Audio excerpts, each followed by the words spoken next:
Muito bem, mais uma vez com a nossa... corta. Depois você corta. Tá bom. Bom, hoje, dia 1º de fevereiro de 2019, nós estamos já no nosso 9º Acontecendo Visita. Hoje na residência do professor Luiz Cláudio de Oliveira, doutor Luiz Cláudio de Oliveira, e vamos falar um pouquinho sobre a sua vida, a sua obra, sobre cultura em Guapimirim, enfim, tudo que eu acho que o nosso público gostaria de ouvir e que pretende ouvir de alguém que faz parte desse contexto, né? O contexto da cultura do nosso município. Como aconteceu a sua chegada a Guapimirim? Como você descobriu Guapimirim? Bom, primeiro eu queria agradecer a oportunidade de conversar com as pessoas sobre a nossa cidade. Isso sempre me enche de prazer, né? Isso sempre me dá muita alegria. Eu cheguei a Guapimirim em 2002. Né? À época eu dirigia uma escola no município de Magé e morava lá no município de Magé. E aí eu conheci uma pessoa, para mim, muito ilustre, muito querida, aqui em Guapi, que é o Fernando Saraiva. Eu o conheci durante um curso, né, um curso de especialização que nós fizemos juntos na UERJ. E aí eu tive a oportunidade de conversando com o Fernando, me senti muito atraído para conhecer o município. Eu não conhecia ainda. E aí em 2002 eu vim para cá, resolvi transferir a minha matrícula para cá e paralelamente, conheci um condomínio onde eu morei logo no início, que foi o condomínio Alfa 2.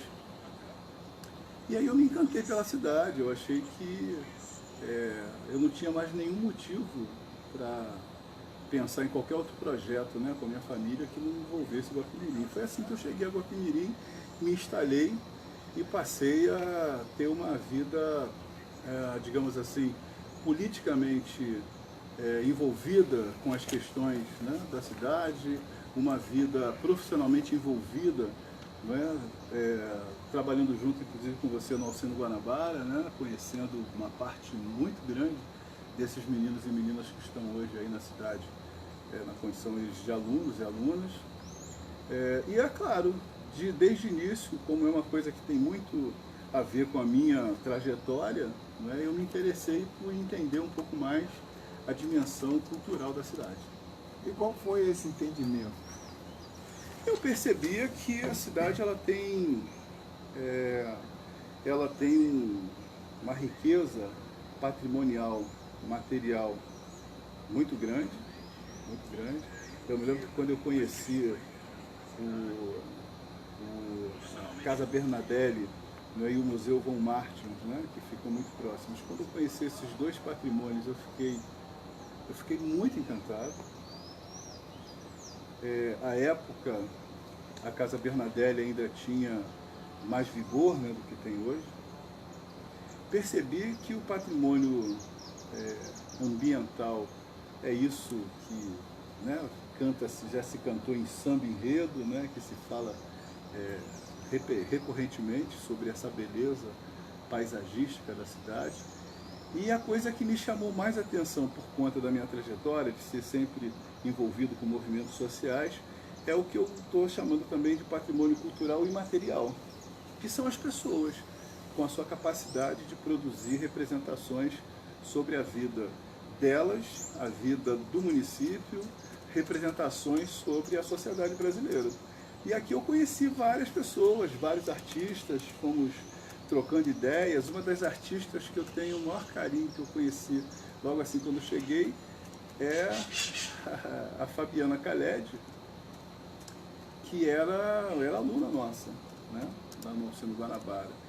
E foi uma das pessoas com a qual a Fabiana tinha 16 anos na época, por aí, e foi uma pessoa com a qual eu convivi muito, sempre respeitando a capacidade de produção artística dela e, ao mesmo tempo, aquela menina doce. Né? Eu passei a me envolver com muitas pessoas. E hoje, artisticamente, é uma bela representante de Guapimirim. Eu acho que hoje ninguém tem dúvida disso, né? Que um dos expoentes do que eu estou chamando, né, de representação da vida, né, de Guapi é a Fabiana, que representa em toda a produção dela a fauna e a flora dessa cidade de uma forma belíssima, né? Estonteante. Agora, e voltando para a realidade dessa fauna e flora, temos alguma coisa a fazer para melhorar? Temos que fazer algo para melhorar em termos de preservação? Olha, eu tive a oportunidade agora, recentemente, de ter uma experiência, né, na gestão municipal, na condição de secretário de Cultura, e tive a oportunidade de conhecer um pouco mais esse debate sobre preservação do meio ambiente a partir do olhar do gestor. Né? Eu já tinha tido essa experiência de tentar entender, não é, a política pública ou as políticas públicas nesse setor, quando na gestão anterior o meu amigo Fernando Saraiva, ele era o secretário, a gente teve a oportunidade de conversar algumas vezes, mas é diferente, né, porque na condição de gestor também de um outro setor, que é o setor da cultura, que interage necessariamente com o meio ambiente, eu acho que eu consegui ver algumas outras coisas que eu não tinha me dado conta antes. Uma das coisas mais importantes, né, que eu percebi é que há no plano discursivo, né, nós temos as melhores das intenções, mas há um hiato entre esse discurso e a prática no que diz respeito à educação ambiental propriamente dita. A gente ainda, não é do meu conhecimento, mas a gente ainda não conseguiu atacar efetivamente, né, esse aspecto, né, de política pública, de defesa e preservação ambiental, que é a educação propriamente dita, educação ambiental. Pela escola? Necessariamente passa pela escola. Existe projeto nosso, na época, né, de trazer para o sistema municipal de educação, trazer uma disciplina mesmo, que seria educação ambiental, especificamente voltada para o município, associado com educação para a compreensão, a defesa e a valorização do patrimônio cultural e turístico. Né? Mas, ao que eu saiba, isso não avançou, ou seja, não é uma característica deste governo, me parece que é uma característica da gestão, de modo geral, da macrogestão, que a gente consegue elaborar um discurso, mas há um hiato, uma distância até a prática. Haja visto hoje o Brumadinho, mais uma evidência disso. Né? Esse atual governo federal nunca olhou de frente, né, para esse campo, inclusive durante algum tempo se discutia se ia ter ou não o Ministério do Meio Ambiente, e a gente viu que houve de alguma forma aí uma certa pressão, inclusive dentro do grupo, dentro do governo, para que fosse mantido o Ministério do Meio Ambiente, mas é um ministério que não tem expressão, por exemplo, numa ação concreta de exigência, né, de fiscalização, de vigilância, para evitar uma tragédia como essa de Brumadinho, que é, na verdade, um grande crime ambiental e um crime contra a humanidade, do meu ponto de vista. Né? É um crime, não é um acidente. Então existe uma distância, isso eu pude perceber, né, que há uma distância. A gente tem muito boa vontade na discussão e tal, mas aí no campo das prioridades, a gente acaba não priorizando a ponta, né? A ponta, que para mim é a educação ambiental. E como o senhor consegue fazer essa interligação entre o seu trabalho de docente e as ações sociais? Assim, bom, hoje eu tomei inclusive uma decisão, né, depois que eu me afastei dessa experiência, né, de gestão da cultura no município, eu decidi me voltar mais uma vez para o campo da educação. Né? Então hoje o meu trabalho ele está pautado necessariamente pelo ensino, pesquisa e extensão na Universidade do Estado do Rio de Janeiro. E o trabalho que eu faço hoje do ponto de vista de pesquisa, né, que eu ainda não tenho protocolado propriamente dito na UERJ, mas é uma ação que eu já faço há bastante tempo, é lidar com populações tradicionais de terreiros, investigando e de alguma forma apropriando saberes que eu encontro dentro dessas comunidades tradicionais de terreiro no campo da pedagogia mesmo, do ensino, de como as gerações lidam, entre outras coisas, com os bens da natureza de uma forma integrada, né? Em que nós, seres humanos, nós somos parte, né, integrante e complementar de toda essa cadeia. Eu vejo isso dentro dessas comunidades tradicionais. E eu faço isso há bastante tempo. Tem um livro, inclusive, que eu e uma grande companheira, na verdade foi minha orientadora no doutoramento, né, a doutora Ediane Gomes. Nós estamos elaborando um livro, deve estar em algum momento sendo lançado, possivelmente ainda nesse final do mês de fevereiro, início de março, que é um livro em que a gente conta a história de um projeto que foi desenvolvido aqui no Rio de Janeiro, na região da Baixada Fluminense, na década de 80, que chamava-se Tradição dos Orixás, que era um projeto em que eu fazia parte desse grupo. Né? Cheguei depois do grupo já ter iniciado as suas atividades, mas me integrei e passei a fazer parte do grupo.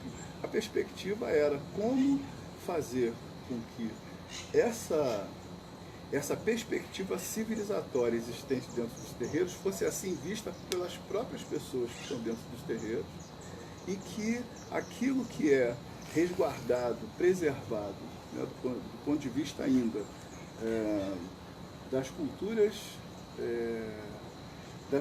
que se foi possível construir nas Américas no processo da diasporização africana. Aquilo que foi possível construir, como é que a gente consegue preservar isso e fazendo essa associação, entre outras coisas, como eu estou dizendo, com os bens da natureza, com o patrimônio natural e ambiental. E esse patrimônio ele tem um reflexo na nossa cultura, na nossa formação cultural, né? Exatamente. Eu costumo dizer que a gente vivencia, né? A gente constrói os nossos projetos de vida a partir de alguma racionalidade. Ninguém chuta, né, ao vento o que deseja fazer e como deseja viver. As pessoas, de alguma forma, elas estão sendo conduzidas por uma memória, né? Uma memória que pode ser uma memória ancestral, né? Mas valores que foram transmitidos para essa pessoa, e essa pessoa lança a mão desse seu patrimônio, dessa sua memória, que é um patrimônio, para fazer as suas escolhas, né? E dentro disso tem alguma racionalidade. Eu acho que comumente, a gente lança a mão de uma racionalidade muito comprometida com essa trilha, né, da economia de escalas, né? A gente tem uma tendência a acumular o tempo todo os bens materiais, como se isso justificasse, na verdade, a vida que é vivida, né? E uma outra racionalidade seria possível, a criação, por exemplo, desse Fórum Social Mundial, né, de uma lembrança muito interessante, porque a gente viu o Fórum Social Mundial sendo esvaziado nos últimos anos, mas uma das marcas, né, do Fórum Social Mundial era dizer, bom, um outro mundo é possível, né? Essa é a questão de um outro mundo ser ou não ser possível, passa por isso que eu estou chamando de uma racionalidade que nos leva a conduzir a vida e fazer as nossas escolhas. Do ponto de vista daquilo que nós herdamos, né, dos povos e das culturas africanas, nós temos uma outra racionalidade, que é uma racionalidade que não é considerada, né, pela maioria da população, porque a gente sucumbiu a essa outra racionalidade ocidental, judaico-cristã, que pressupõe que nós estamos aqui para acumular, né, e viver ligando necessariamente a nossa espiritualidade à materialidade. Essa outra racionalidade possível pressupõe que nós estamos aqui integrados num processo, né, numa existência muito maior, em que nós somos uma parte muito insignificante nessa existência, e que, por isso mesmo, nós precisamos pensar sempre, não só em nós, mas pensar no coletivo. Então, se a gente existe, existe porque existe um coletivo. Se a gente pensa só na gente e não pensa necessariamente no coletivo, na paralelidade, esse coletivo ameaçado ameaça a nossa própria existência.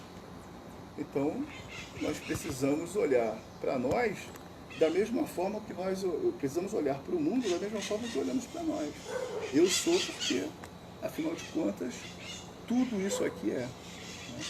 Então, na verdade, eu estou falando um pouco de uma, digamos assim, de uma matriz, né, filosófica africana que tem sido muito falada ultimamente, que é a filosofia Ubuntu. Né? A filosofia Ubuntu, que é uma filosofia que pressupõe que eu sou porque nós somos, né? Que eu existo porque nós existimos. Essa outra racionalidade é possível.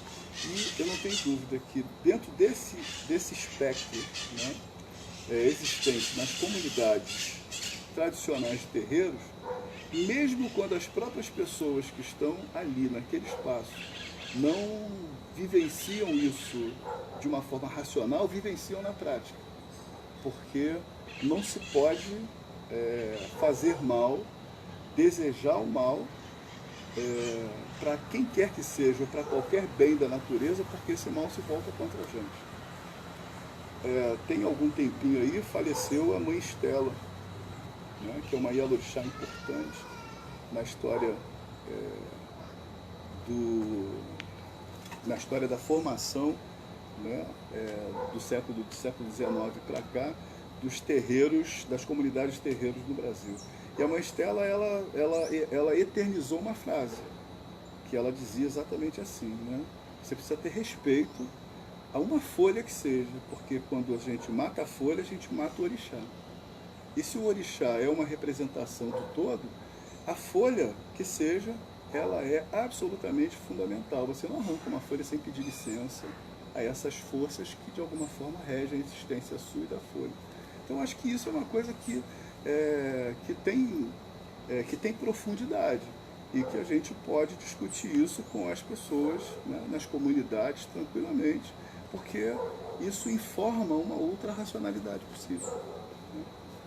Muito bem. E a nossa juventude diante desse quadro cultural, dessa questão da preservação ambiental, como é que o senhor está vendo as ações da nossa juventude? Olha, eu não tenho a menor dúvida de que é uma juventude que demanda o diálogo, que pede, que clama pelo diálogo, pela conversa, pela discussão de qualidade. Um dia desses aqui na minha casa, uma das minhas filhas trouxe uns amigos aqui, que estavam aí se divertindo e tal. Em um determinado momento, lá por uma certa altura da brincadeira, pelo menos um daqueles meninos que estava aqui estava completamente alcoolizado. Né? E aí eu e a minha mulher, nós observamos que tinham 4 garrafas de bebida destilada na geladeira. A gente olhou, tá bebendo. Eram 4 meninos, a minha filha e mais 3 colegas. Ou seja, dá uma média de uma garrafa de destilado para cada um. Sendo que a minha filha, por exemplo, não é... Aliás, os outros meninos não eram meninos bebiam muito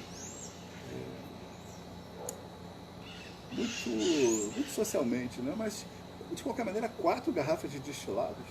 Né? E aí depois a gente viu que, além das 4 garrafas de destilados, os meninos ainda tomaram cerveja.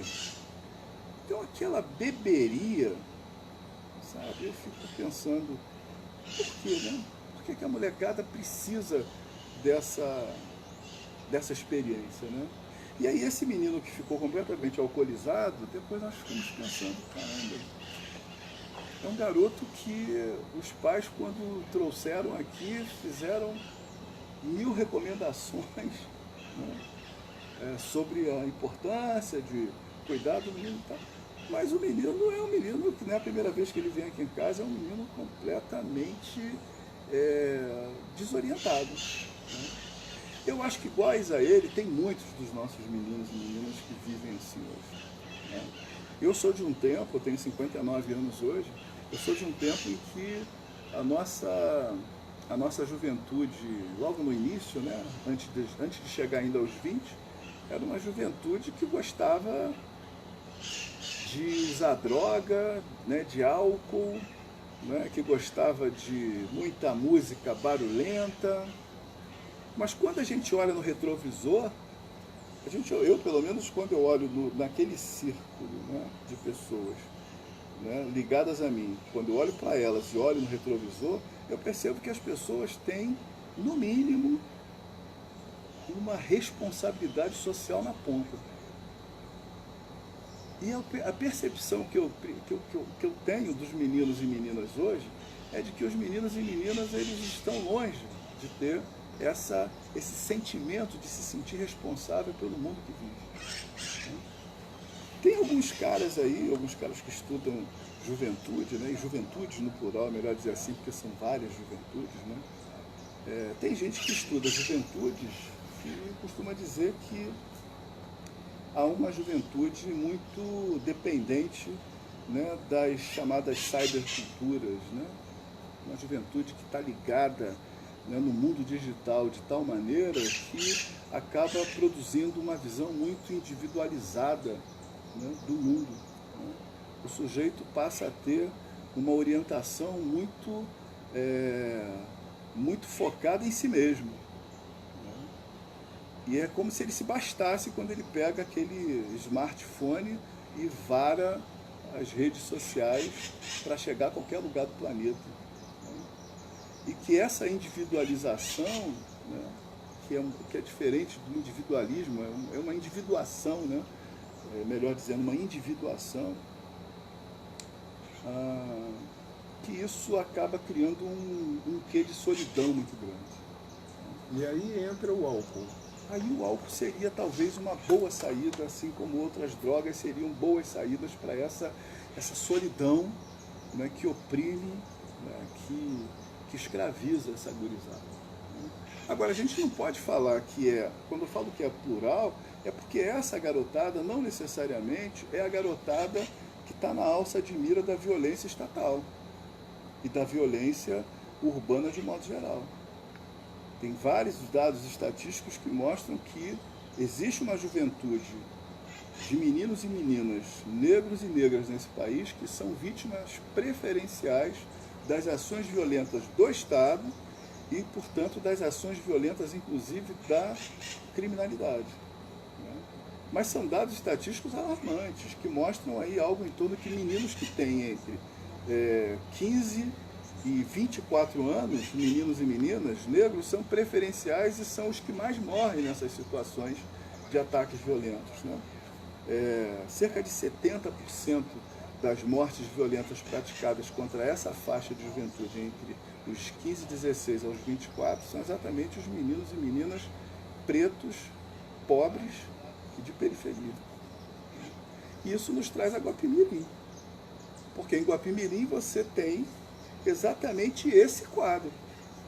Pra você ter uma ideia, durante essa experiência de gestão na cultura, nós tivemos a oportunidade de acompanhar uma audiência da Câmara de Vereadores, uma sessão da Câmara de Vereadores, só que lá na comunidade, que é um projeto, do meu ponto de vista, filé mignon da política nesse município. A Câmara é itinerante. A Câmara é itinerante, é filé mignon, a Câmara é itinerante. Quer dizer, você levar a Câmara Municipal para os bairros para discutir as questões relacionadas, né, as questões que dizem respeito à qualidade de vida nos bairros e de lá fazer a ponte com o Executivo para trazer soluções. Eu acho isso filé mignon da política, eu acho.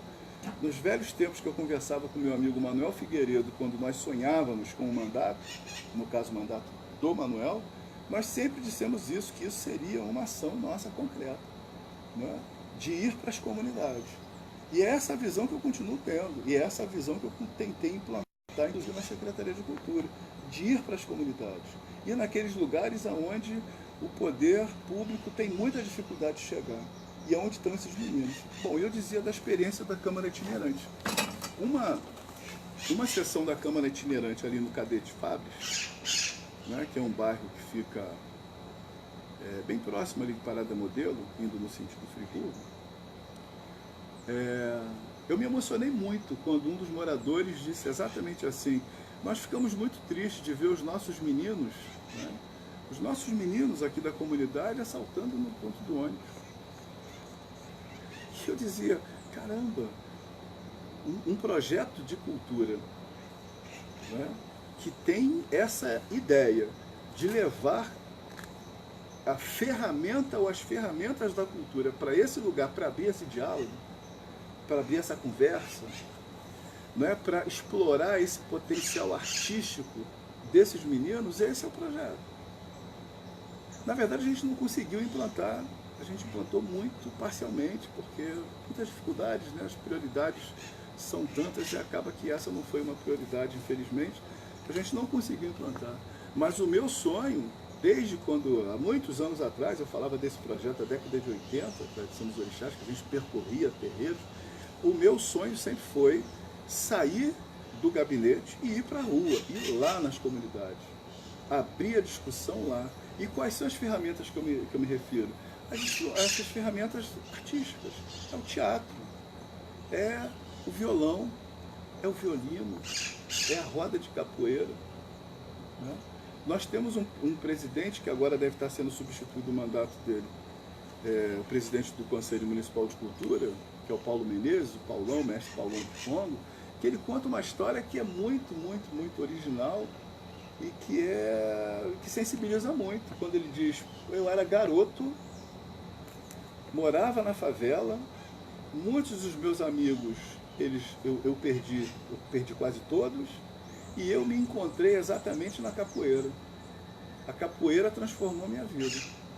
A gente tem vários exemplos de meninos e meninas que falam sobre isso, inclusive em outros campos artísticos. O violão mudou a minha vida, o canto mudou a minha vida, né? Então, assim, a gente entende que a cultura, ela tem essas ferramentas que dialogam diretamente com o interesse da juventude. Eu não preciso ensinar para um garoto a tocar violão, mas eu preciso tentar ensinar para ele o que ele pode fazer com o violão para conhecer mais o mundo, conhecer mais as grandes questões que dizem respeito à vida dele, à trajetória dele, da família, né? Agora, como tornar isso possível, professor? Do meu ponto de vista é muito simples. Do meu ponto de vista é muito simples, né? Você precisa ter pessoas que sejam capazes de produzir projetos nessa direção.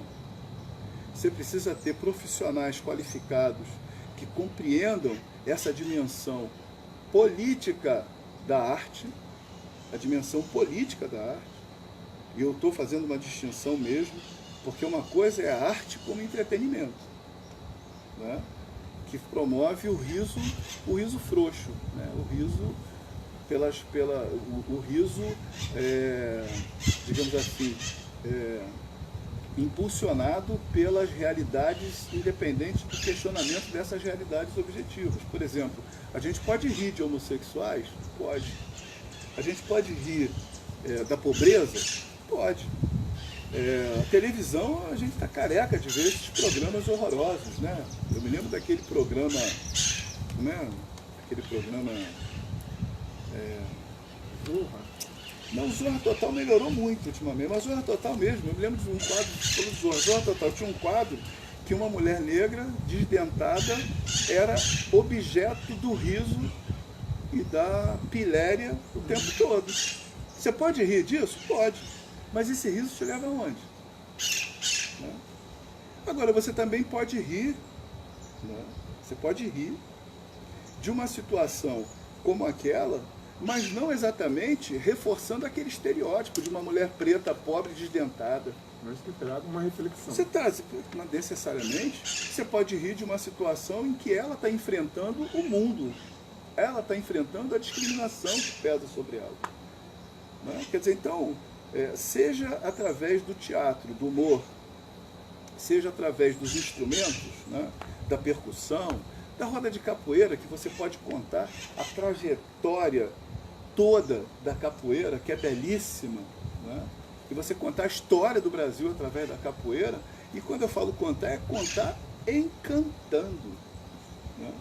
Então, quando você tem essas ferramentas na mão, com essas ferramentas, com profissionais qualificados, você vai aonde você quiser e leva a discussão, leva a reflexão sobre o seu mundo imediato, a sua rua, o seu bairro, a dificuldade de não ter saneamento básico, a dificuldade de você não ter água na sua bica. Né? Você pode fazer essa discussão e ajudar as pessoas a se ajudarem, a se pensarem enquanto sujeitos, que elas podem se mobilizar para transformar a realidade delas, transformar o mundo. A cultura tem esse poder. Né? Então, quando você pergunta qual é a dificuldade de fazer isso, eu acho muito simples.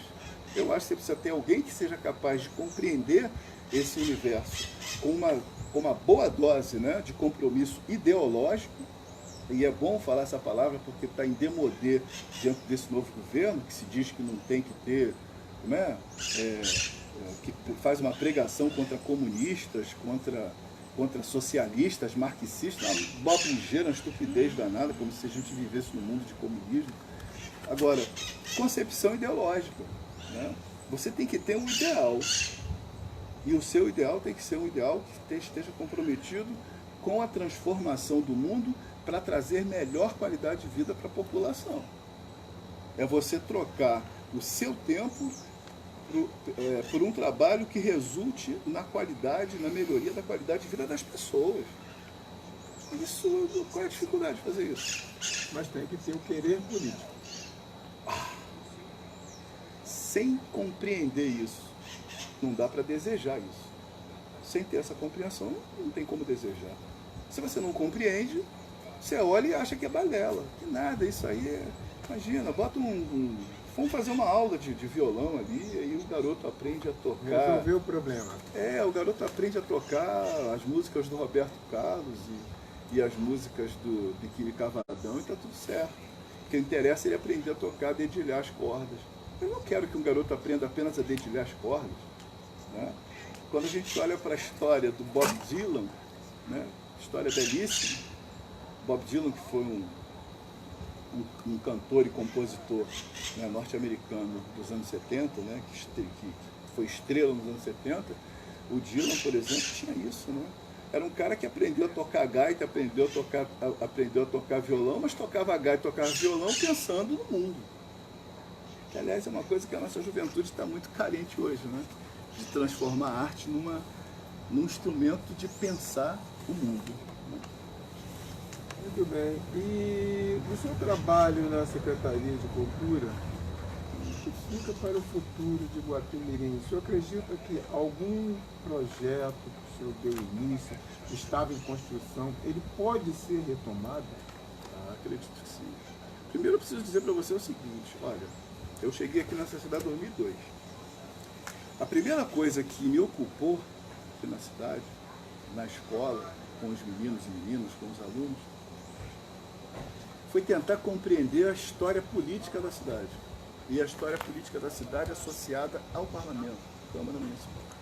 Então nós fizemos um levantamento com alunos e alunas. Nós fizemos um levantamento dos projetos políticos e dos planos de governo, dos planos plurianuais existentes na cidade. Primeiro, do ponto de vista do parlamento, nós detectamos à época, isso em 2002, foi 2003, 2004, nós tivemos eleições municipais, então em 2003 a gente tinha isso na mão. Né? A primeira coisa que me chamou a atenção é que em 2003 a cidade foi fundada, né, foi emancipada em 94, não é isso? 92. E 90 a administração 92. Pois é. Então, durante todo aquele período de existência da cidade, 13 anos de existência da cidade, enquanto emancipada, era uma coisa assim espantosa, porque você não encontrava os projetos de lei de profundidade na Câmara Municipal. Tinha vereador, inclusive, que não tinha tido 2 mandatos e nunca apresentou um único projeto de lei. Não estou nem falando projeto de lei de profundidade, projeto de lei, não apresentou nenhum. E quanto aos planos de governo, né? A gente via um repeteco, mas especificamente no campo da cultura, como a gente só passa a ter Secretaria de Cultura a partir de 2012, você tinha sempre tudo muito mesclado, né? Então a cultura sempre foi vista pelo segmento político institucional na cidade, a cultura sempre foi vista como entretenimento, como lazer. Não era diferente pensar em cultura e lazer. A mesma coisa, sempre foi feito isso. E quando nós assumimos a secretaria, nós fizemos pela primeira vez um PPA, um plano plurianual, que é um grande projeto. E eu não tenho nenhuma modéstia em dizer isso. Com a experiência da equipe que assumiu a Secretaria de Cultura, nós montamos um grande projeto, que pressupunha, além disso que eu estou falando, ir necessariamente priorizar as periferias com prioridade.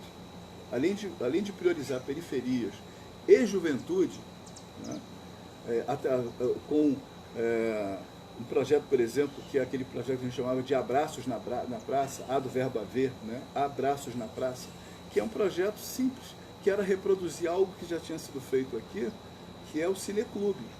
Só que o Cineclube, que era feito, inclusive a T Verde tem um papel, a T Verde é adorável, né? A T Verde é um grande patrimônio nessa cidade, e infelizmente ainda não se viu isso, ainda não se descobriu a importância da T Verde enquanto memória dessa cidade. Então a TV desenvolveu o Cineclube, né? Mas o Cineclube até então ele era fixado num lugar que era ali na Praça Paulo Terra, e o Cineclube se ocupava em fazer a mostra de filmes, ponto. A ideia era fazer então, do nosso projeto, fazer um cineclube que necessariamente tinha que ter lançamão de uma filmografia que interessa diretamente a pensar essa realidade da população onde a gente vai. É um cineclube móvel. Ele vai para o Paraíso. Então, no Paraíso tem o quê? Qual é a demanda do Paraíso? Que é isso que a Câmara Itinerante faz, levantar as demandas. Qual é a demanda do Paraíso? A demanda principal do Paraíso é a preservação ambiental, é criar nichos de comércio no Paraíso. Então a gente tem que tentar pensar num cineclube que nos apresente, com essa riqueza filmográfica que nós temos, nacional e estrangeira, que nos apresente um gancho de conversa sobre isso. E assim por diante. Eu estou falando de uma das ideias. Você tem lona cultural, que é uma coisa fácil de fazer, simples de fazer, não requer muitos recursos, não requer mesmo. Mas aí, no fundo, esse projeto, eu acho que esse projeto ele nunca foi de domínio, né, do coletivo da gestão, nunca foi. Ele era de domínio, estava nas nossas ideias, né, mas ele nunca foi de domínio do coletivo da gestão.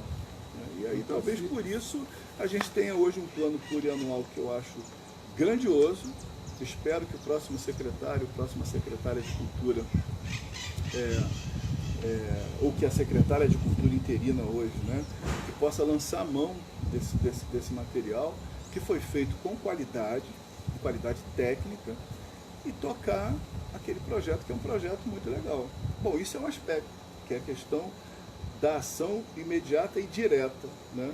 E a ação indireta é a legislação, é a criação do Sistema Municipal de Cultura, que nós chegamos pertinho, e aí a gente não prosseguiu. Então me parece, eu não tenho certeza, mas me parece que foi estancado. Nós chegamos muito perto. Nós viramos noites produzindo aquele material, né? Porque o Sistema Nacional de Cultura, criado em 2014 no governo Dilma Rousseff, o Sistema Nacional de Cultura é uma espécie de SUS da cultura, né, que pressupõe uma série de mecanismos para que você possa desenvolver culturalmente os municípios, a partir das realidades objetivas dos municípios.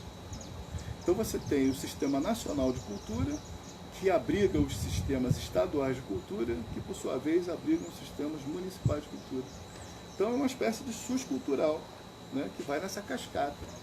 Para você fazer isso, você tem que ter uma série de coisas, tem que ter uma legislação que seja eficiente no município. Então nós trabalhamos em cima da reformulação da legislação que cria o Conselho Municipal de Cultura, que criou o Conselho Municipal de Cultura. Trabalhamos na melhoria da legislação que criou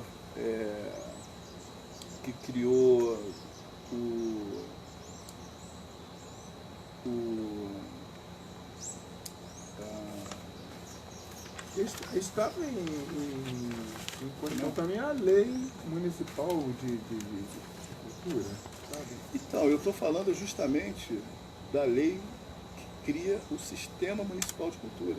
Ah, sim. Essa lei que cria o Sistema Municipal de Cultura, ela é recheada de várias leis, né? É um pacote legislativo. Esse pacote legislativo nós conseguimos desenvolvê-lo e apresentá-lo, inclusive, ao Ministério da Cultura. Na época, o ministro da Cultura, Sá Leitão,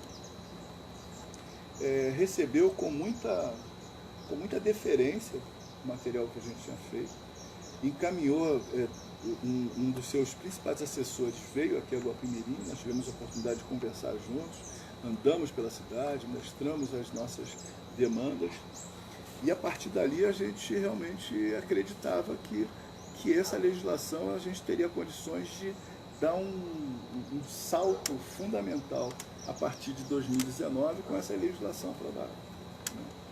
Então essa legislação está lá, eu não sei exatamente que fim teve esse processo, mas que os processos eles foram encaminhados. Nós nos antecipamos, conversamos na Câmara Municipal sobre a importância da aprovação desse projeto, porque o Sistema Municipal de Cultura, para você ter uma ideia, nós temos cidades aqui próximas de nós, como Teresópolis, por exemplo, que ainda não tem o seu Sistema Municipal de Cultura e é muito mais avançada do que a gente. Nós temos cidades que sequer adotaram um Sistema Municipal de Cultura, cidades grandes. Nós seríamos uma das cidades que compõem hoje, aí, agora eu não sei o dado, mas no ano passado, no início do ano passado, nós tínhamos 46% de municípios no Brasil todo, dos 5.700 municípios, nós tínhamos 46% de municípios que tinham seu Sistema Municipal de Cultura. E Guapimirim seria um deles. A gente acabou não avançando. Que é uma pena, né? E quais as principais dificuldades de trabalhar, principalmente na questão da gestão da cultura? É a falta de verba? Com certeza a falta de verbas é a base, né? É a base material. Você não tem. Você tem uma ideia, durante o ano de 2017 todo, e o ano de 2018 até outubro, até o final de outubro, quando nós fomos comunicados, né, que a Secretaria sofreria uma série de mudanças, enfim, que a Secretaria não seguiria mais com aquela estrutura, nós nunca tivemos um automóvel, por exemplo, né, que nós pudéssemos nos deslocar na cidade. Então, por exemplo, o levantamento do patrimônio material da cidade, né, que são esses... Nós temos hoje aqui na cidade, nós temos coisas que as pessoas não têm a menor ideia, né? Construções antigas dentro dessa mata, nós temos coisas que as pessoas não têm a menor ideia, e que a pessoa que era encarregada de fazer isso na secretaria fazia com o seu próprio carro, acabou com o carro. Isso não tinha um veículo. Então, isso é em função da falta de recursos financeiros. Então, verba realmente é fundamental. Se você não tiver mínimo de condições, né, uma mínima estrutura para se movimentar, realmente é muito complicado. Né? Agora, existe uma outra coisa também que é uma dificuldade, né? Que é a falta de compreensão, de um modo geral, que eu chamo da macrogestão, né? Do coletivo, né? De gestão, a falta de compreensão do potencial da cultura. Mas isso não é uma característica do Guapimirim, infelizmente. é uma característica do nosso país, da nossa sociedade. Cultura sempre fica em segundo plano no Brasil. Não é à toa que a gente não tem mais Ministério da Cultura de novo, aí vai ter, aí não vai ter, aí não tem. Né? Quando ficam rarefeitos os recursos, alguém diz logo, bom, a gente corta a cultura. Porque não se tem essa compreensão desse potencial. Através do investimento na cultura, você desencadeia toda uma rede de geração de empregos, diretos e indiretos. Se você fizer um grande show que seja ali na Praça Paulo Terra, você desencadeia o consumo. E não é diferente do turismo. Turismo e cultura são duas grandes ferramentas de produção e desenvolvimento. Tá certo? De fomento ao desenvolvimento que social. devem caminhar juntos. E devem necessariamente, turismo e cultura são dois campos diferentes, têm especificidades, mas que têm que necessariamente caminhar juntos, como a questão do ambiente, a questão ambiental. Né? Então, quando você gera um programa cultural, né, em que você consegue fazer com que, em vez dos meninos estarem lá na boca de fumo, esses meninos estejam envolvidos com aquelas oficinas de educação pela arte, ao fazer isso, você já estimula uma nova realidade para esses meninos e para o próprio comércio local. Porque esses meninos não vão gastar o dinheiro deles, que seja o dinheiro vindo de qualquer que seja a atividade produtiva. Não vai gastar esse dinheiro comprando a droga. Então, isso parece uma bobagem, mas só isso já é uma mudança. Quando você tem um programa cultural que você cria o hábito, né, de um público frequentar os eventos, né? Você forma a plateia, porque isso é fundamental. Não é à toa que volta e meia tem uma atividade cultural na cidade, você vai lá, está vazio. Não tem o hábito. Não tem o hábito, você não tem plateia educada para. Então, quando você tem um programa cultural que você forma a plateia, e você forma a plateia com o quê? Você forma a plateia com os tais instrumentos da arte, as oficinas. Quando você forma a plateia, você faz um show. No que você faz um show, na medida que você faz um evento cultural, você atrai as pessoas consomem, aí você desencadeia lá na frente alguém que traz uma empresa que cria cenários. Porque agora aqui tem gente que faz filme. Né? Uma das cineastas interessantes que nós conhecemos chama-se Estela Faria, né? Que eu espero um dia voltar a ter contato com ela. Ela veio e nos propôs rodar um filme na cidade. Né? E nós ficamos felicíssimos, que bacana. Aí trouxe o diretor de arte dela para a gente conversar sobre cenário e tal. E qual foi a primeira coisa que nós colocamos para ela? Que nós teríamos toda a abertura para rodar o filme, desde que tudo que fosse produzido para o filme tivesse prioridade na cidade. Então nós temos artistas que seriam capazes de fazer cenário. Então, o cenário seria feito na cidade. Né?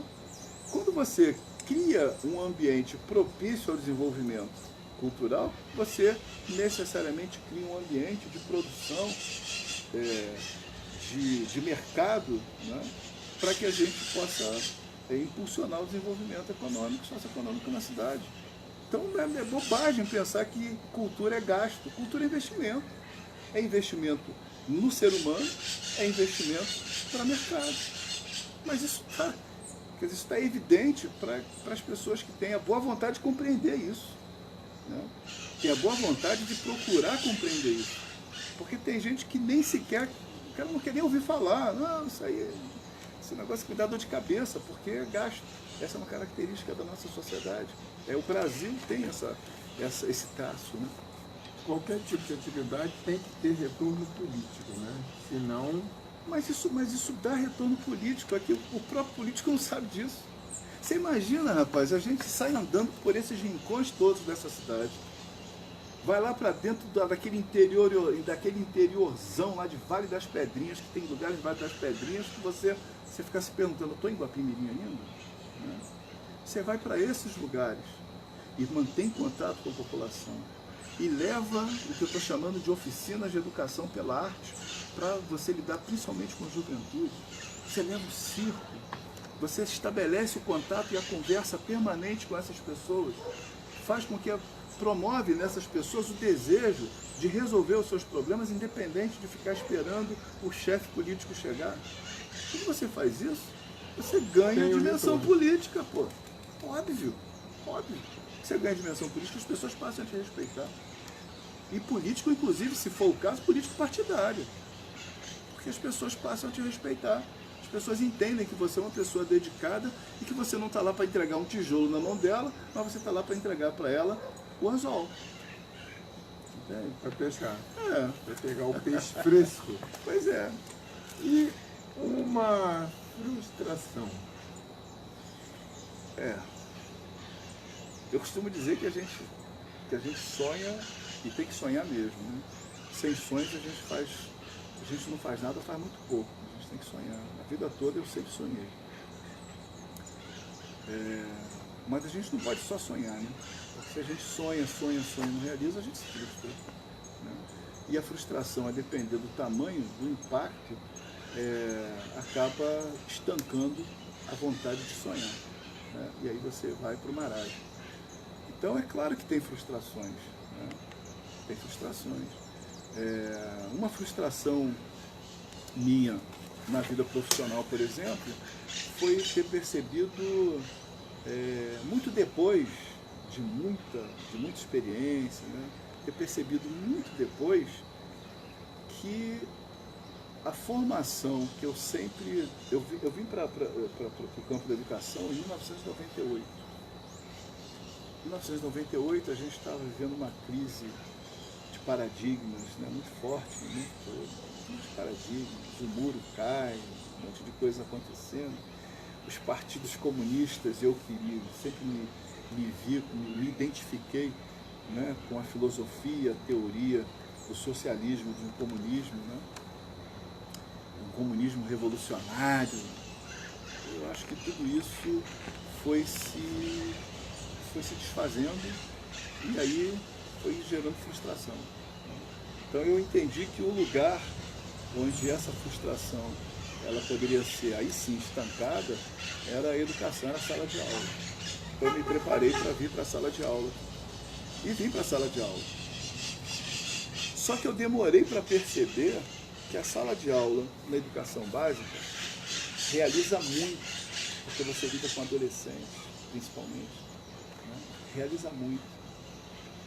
Mas a potência que você pode gerar, isso é meu ponto de vista até, a potência que você pode gerar não está na sala de aula na educação básica. Está exatamente na formação dos seus colegas.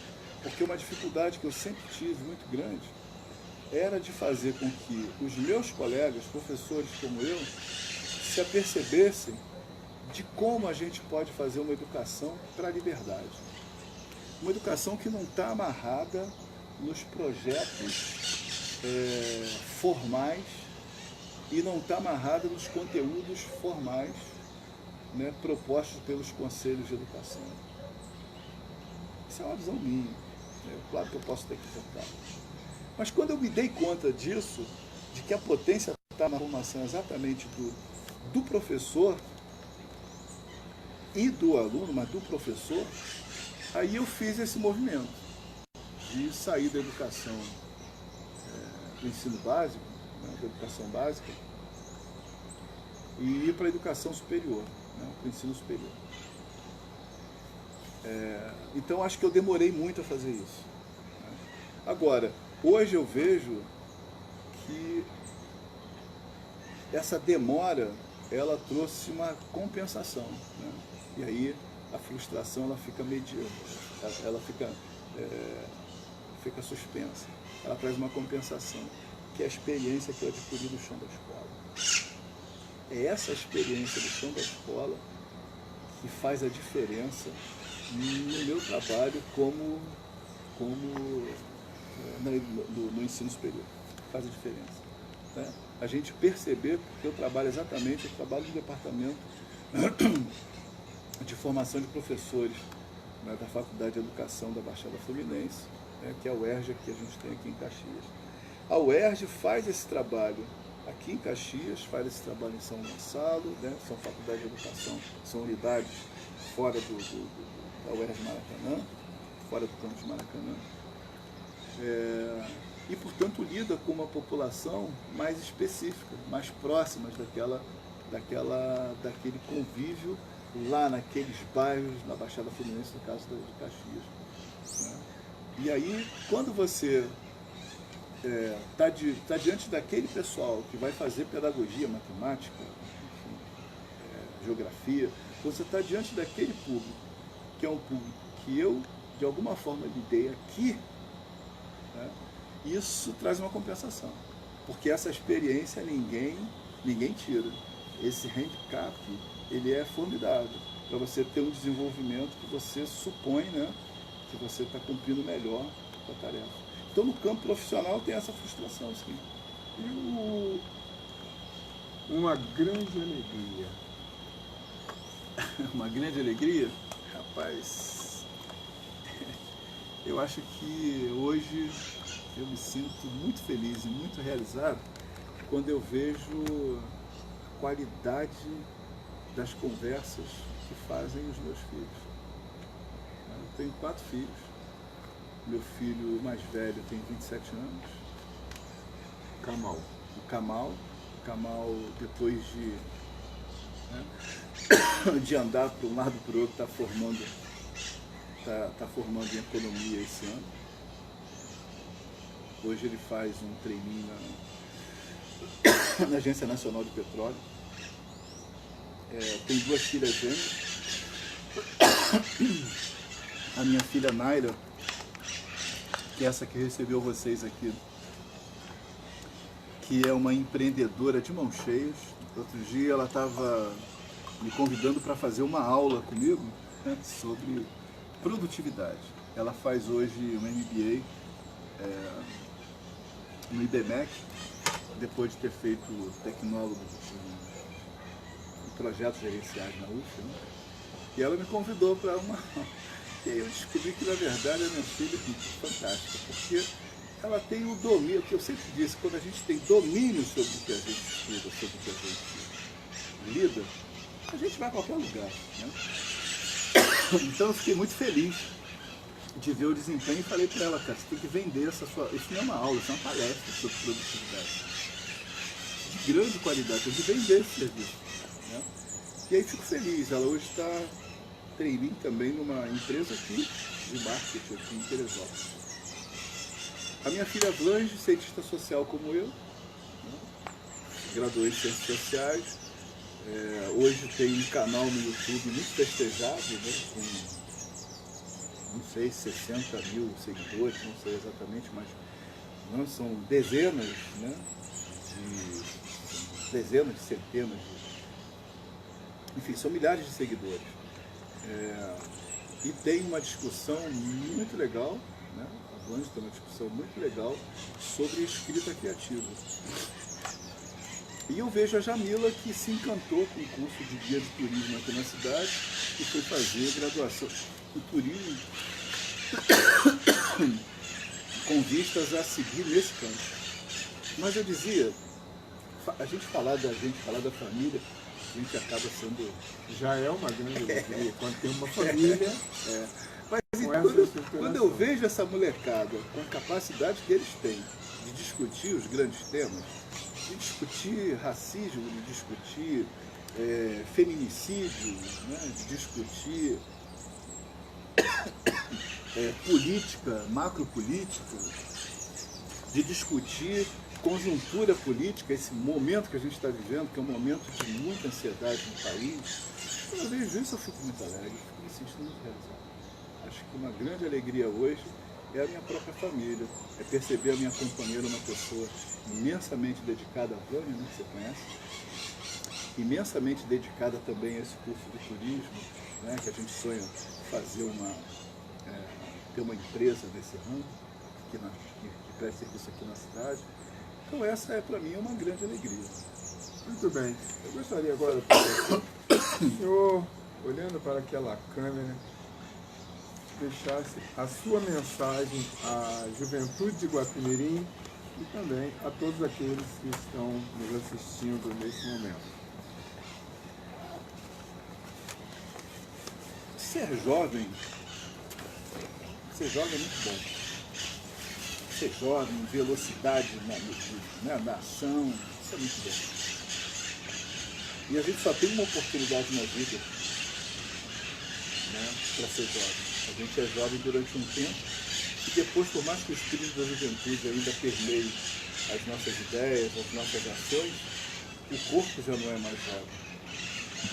Então, eu acho que toda a juventude, e a juventude nossa aqui na nossa cidade, que eu lidei durante tantos anos, em sala de aula, e que até hoje eu recebo na minha casa, a gente conversa, eu acho que a juventude do Guapi é uma juventude que pode muito abraçar as grandes questões dessa cidade e produzir um projeto de desenvolvimento para essa cidade.